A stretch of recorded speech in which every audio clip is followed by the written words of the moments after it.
So this was a lot of exactly what we expected to see happen.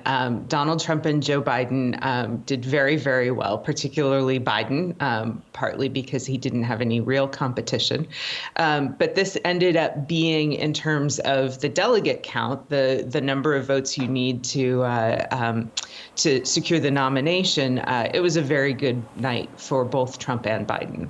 So after this Super Tuesday performance, then, are both Joe Biden and Donald Trump a shoo-in as their party's presidential candidate? They're not. They don't have enough delegates yet to be their nominee, but it looks like the math is getting pretty close to impossible. So it's essentially wrapped up already on the Democratic side, and has been since before we got a serious challenger.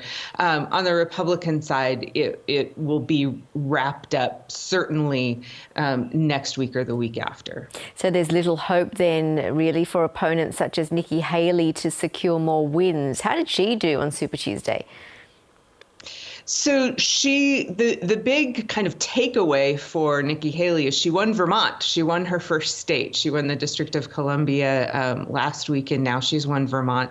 Vermont's a small state, so it doesn't make a big dent in her delegate count, which is the thing that matters.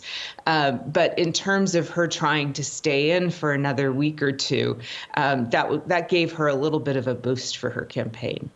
What issues have dominated the campaign so far? So it has been a relatively issue-free campaign. The main issue has been really on the Republican side, Donald Trump. We're seeing some of the big issues that we expect to see in the fall, in issues like abortion, the border, those kinds of things. But right now, this is kind of the Trump personality show. Lawyers for Donald Trump, though, have filed motions for a new trial in the E. Jean Carroll case. What are they arguing, and how might this impact Donald Trump's candidacy? Well, so there are, one of the things that has become really complicated with Donald Trump's election this year is trying to keep all of these cases straight. What they're arguing now in the E. Jean Carroll case is they're making the argument that he should not have to put up the amount of money for the judgment that you usually would have to put up if you were going to appeal.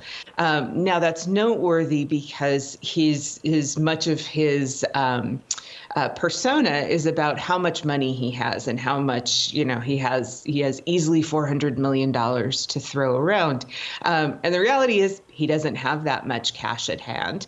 And it would be really difficult for him to pay a judgment of this size. And so he's trying to find a way that he can avoid having to do that. Meanwhile, President Joe Biden is set to make a high-stakes State of the Union address on Thursday. What will voters be looking out for? I think this is again sort of an issue-free question. I think what voters are going to be looking for is how sharp is he. There's been a lot of discussion around his age. And I think that's what people will be looking for. I think they're pretty clear on where he stands on policy issues, and in fact are not looking for much more information about that.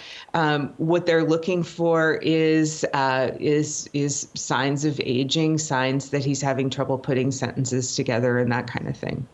And what about the US's stance on the war in Gaza at the moment? How much is that weighing into the conversation in the US? So it is, because it's in fact the only issue on the Democratic side of the nomination case. Now, to be clear, right, it's not really having a big effect on the outcomes of elections, but you're seeing Biden lose 10% of the vote to minor candidates or to the uncommitted choice. So it's having a big effect on how the Democrats are thinking about how that's going to play in the fall, and what they need to do to shore up their voters then. Kristin Kanthak, always great to have you on our show. Thank you so much. Thank you.